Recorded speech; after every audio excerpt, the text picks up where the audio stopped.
महाराष्ट्राच्या राजकारणात सध्या एकच चर्चा सुरू आहे, ती म्हणजे राष्ट्रवादीच्या दोन्ही गटांच्या विलिनीकरणाची. शरद पवार गट आणि अजित पवार गट एकत्र येणार का, या प्रश्नाने राजकीय वातावरण तापले असतानाच दोन्ही बाजूंनी येणाऱ्या विसंगत विधानांनी संभ्रम अधिकच वाढवलाय. शरद पवार गटाकडनं या चर्चांना मोठा दुजोरा मिळताना दिसतोय.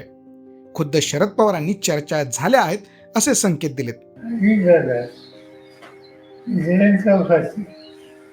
शशिकांत शिंदे असे आमचे काही याच्यात सतत होते आणि ते त्या सगळ्यांना एकत्रित करण्याच्या प्रक्रियेचा जवळ पोचले होते. शेवटचं विषय त्याने आम्हाला लोकांना केलं होतं. हा आघात झाला. या पाठोपाठ शशिकांत शिंदे यांनी तर चक्क शपथ घेऊन या चर्चा खऱ्या असल्याचं सांगितलं. अजितदादांची शपथ घेऊन सांगितलं की वस्तुस्थिती आहे, अजितदादा भावनिक आहे. ज्यांना माहिती आहे सगळ्यांना, आमच्या दोन्ही राष्ट्रवादींच्या कुटुंबांना आम्हाला माहिती आहे अजितदादा किती भावनिक आहेत. ते शरद पवारांच्याकडे बघितल्यानंतर अजितदादा काय भावनिक होतात ते आम्ही बघितलेलं आहे. त्यांचं म्हणणं आहे पवार साहेबांच्या उपस्थिती व्हावा. तर जयंत पाटलांनी तारीख सांगून विलिनीकरणाच्या चर्चेवर शिक्कामोर्तब केलं.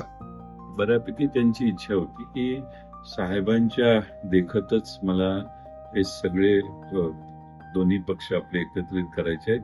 रोहित पवारांनी याच सुरात सूर मिसळला. दादांबरोबर काय चर्चा झाली का शेवटच्या 3 महिन्यामध्ये दादांबरोबर मी स्वतः तिथे होतो. दुसरीकडे अजित पवार गटाने मात्र या चर्चांना अटींच्या कुंपणात अडकवत अत्यंत सावध पण कणखर पवित्रा घेतलाय. सुनील तटकरे यांनी थेट शब्दात सुनावले आहे की आम्ही एनडीएचे घटक आहोत आणि ज्यांना आमची ही भूमिका मान्य असेल त्यांनीच विलिनीकरणाचा विचार करावा. म्हणजे एकत्र यायचे असेल तर अटी आमच्या असतील असे संकेतच त्यांनी देऊन टाकलेत.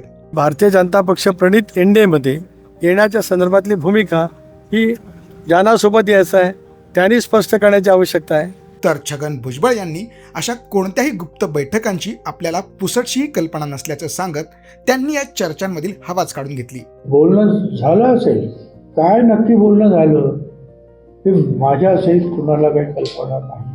या संपूर्ण नाट्यात मुख्यमंत्री देवेंद्र फडणवीस यांचे विधान अत्यंत महत्त्वाचे आहे.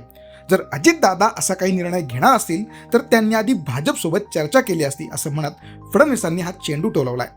अजित पवार साहेब हे अशा प्रकारचं कुठल्याही एकत्रीकरणाची चर्चा जर करत होते तर ते कुठलीही चर्चा भाजपशी चर्चा केल्याशिवाय करतील का?